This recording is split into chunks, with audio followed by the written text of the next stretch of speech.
Hola mis hermanos, ¿cómo están? Espero que todos se encuentren bien. Vamos a prepararnos lo que sería nuestra sección del estudio del libro de congregación. Espero que estas ideas te puedan servir para que puedas participar en tu congregación.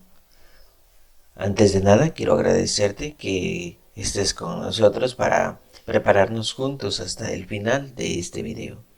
Hoy vamos a analizar el capítulo número 13 y el tema tras muchas discusiones. ¿De qué se trataba esto? Bueno, el subtema dice se le consulta al cuerpo gobernante si se necesita circuncisión. Vamos a ver también qué aprendemos de esto, aunque ahora estaremos analizando nomás los párrafos de introducción, del párrafo número 1 al párrafo número 7. El párrafo número 1 al 3 estaremos analizando con dos preguntas principales. La primera era ¿qué debate amenazó con dividir a la congregación del siglo I? Y la segunda, ¿por qué hacemos bien en analizar este relato? Vamos a leer los párrafos del 1 al 3 para sacar la respuesta. Pablo y Bernabé regresaban de Antioquía de Siria de su primer viaje. Están muy felices porque Jehová les ha abierto a las naciones la puerta de la fe. La noticia se riega por la ciudad donde un gran número de gentiles también se están haciendo cristianos. Cuando los cristianos de Judea se enteran de que no todos están contentos. De hecho, la noticia aviva el debate entre los que dicen que hay que circuncidarse para ser cristianos y los que dicen que no. ¿Cómo deben tratarse los cristianos de origen judío a los de origen gentil? ¿Deben los cristianos gentiles obedecer la ley? La discusión llega a tal punto que amenaza con dividirse en bandos a la congregación. ¿Habrá alguna solución? En el párrafo 3 dice analizar este relato, pues será útil porque nos ayudará a saber qué hacer si ocurre algo que amenace la congregación, la unidad de la congregación. Párrafo del 1 al 3. ¿Qué debate amenazó con dividirse a la congregación del siglo I?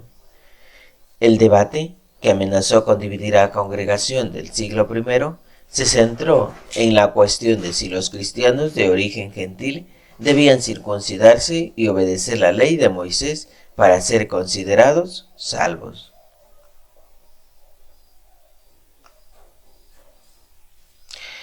Y respondiendo a la pregunta B, ¿por qué hacemos bien en analizar este relato? Bueno, hacemos bien en analizar este relato porque nos ayuda a entender cómo manejar situaciones que amenazan la unidad de la congregación. El relato ilustra la importancia de la discusión y el diálogo en la toma de decisiones, así como la necesidad de buscar la guía divina en momentos de conflicto.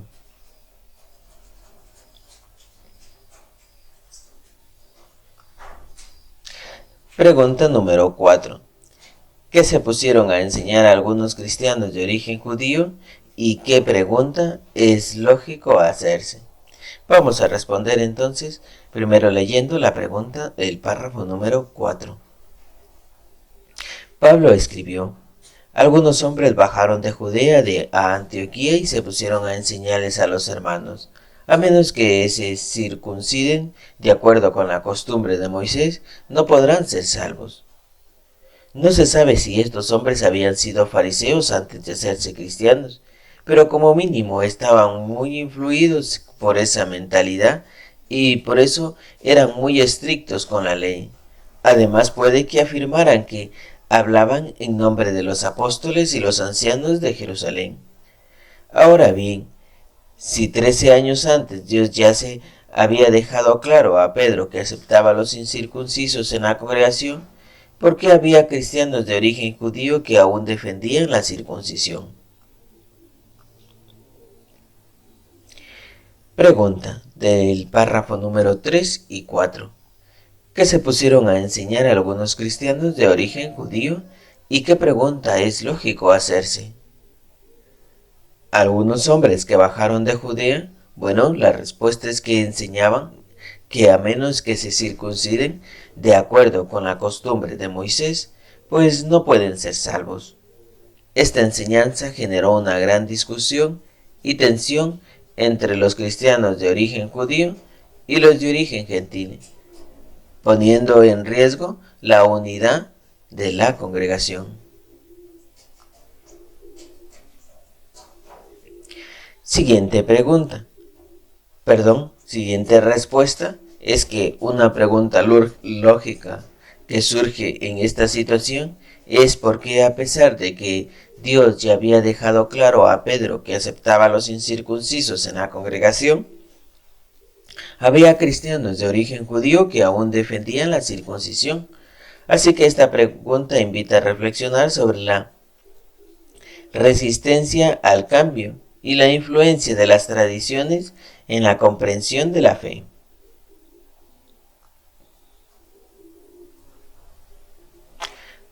Pregunta 5 y 6. Literal A. ¿Por qué había cristianos de origen judío que aún defendían la circuncisión? La respuesta es que los cristianos, vamos a leer para tener una idea de la respuesta. Párrafo 5, dice, aquellos cristianos pudieron haber tenido muchos motivos. Por ejemplo, fue Jehová mismo el que había mandado que los hombres se circuncidaran. De hecho, la circuncisión era una señal de que la persona tenía una relación especial con Jehová.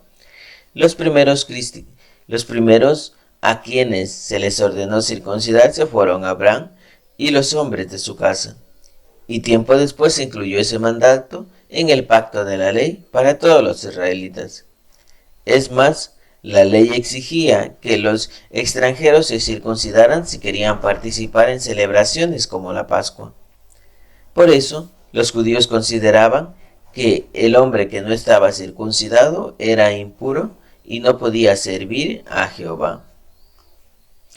El párrafo 6 dice, sin duda los cristianos de origen judío necesitaban fe y humildad para adaptarse a ver las cosas como Jehová quería. El nuevo pacto había reemplazado el pacto de la ley, de modo que ser judíos de nacimiento ya no convertía automáticamente en parte del pueblo de Dios. Además, los cristianos que vivían en comunidades judías como los de Judea tenían que ser muy valientes para decidir que creían en Jesús y para adorar a Dios junto con los cristianos incircuncisos.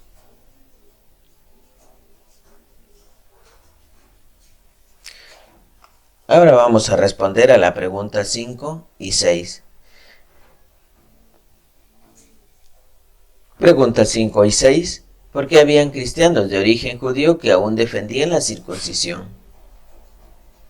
Uno de los comentarios es que los cristianos de origen judío que defendían la circuncisión podían tener varios motivos. En primer lugar, la circuncisión había sido un mandato de Jehová desde tiempos de Abraham y era vista como una señal de una relación especial con Dios. Este mandato se incluyó posteriormente en la ley de Moisés, que todos los israelitas debían seguir. Otro comentario es que además la ley exigía que los extranjeros se circuncidaran si deseaban participar en celebraciones como la Pascua. Por tanto, los judíos consideraban que un hombre no circuncidado era impuro y no podía servir a Dios. En la parte B, ¿cuál era la diferencia entre el pacto de la circuncisión y el pacto de Abraham? La respuesta es que la diferencia entre el pacto de la circuncisión y el pacto de Abraham radica en la naturaleza y el alcance. El pacto de Abraham fue un acuerdo divino que prometió a Abraham que sería padre de una gran nación y que su descendencia heredaría la tierra de Canaán. Este pacto incluía la promesa de la bendición y la relación especial con Dios, y la circuncisión se convirtió en señal de ese pacto. Otro comentario, por otro lado, el pacto de la circuncisión que se incluyó en la ley de Moisés se centraba en la observancia de la ley y sus normas rituales que debían seguir los israelitas. Este pacto era más específico y estaba destinado a un grupo particular, el pueblo de Israel, y las condiciones de su relación con Dios bajo la ley.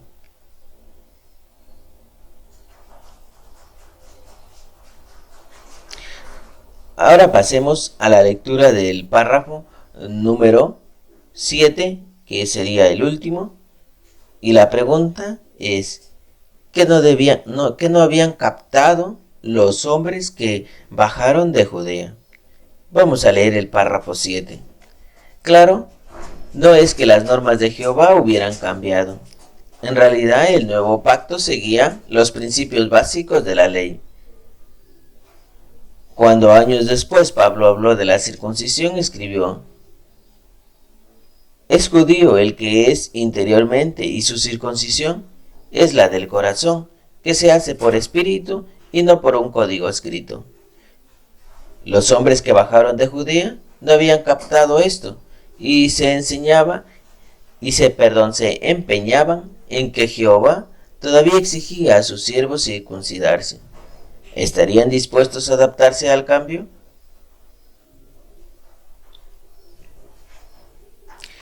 Pregunta del párrafo 7. ¿Qué no habían captado los hombres que bajaron de Judea?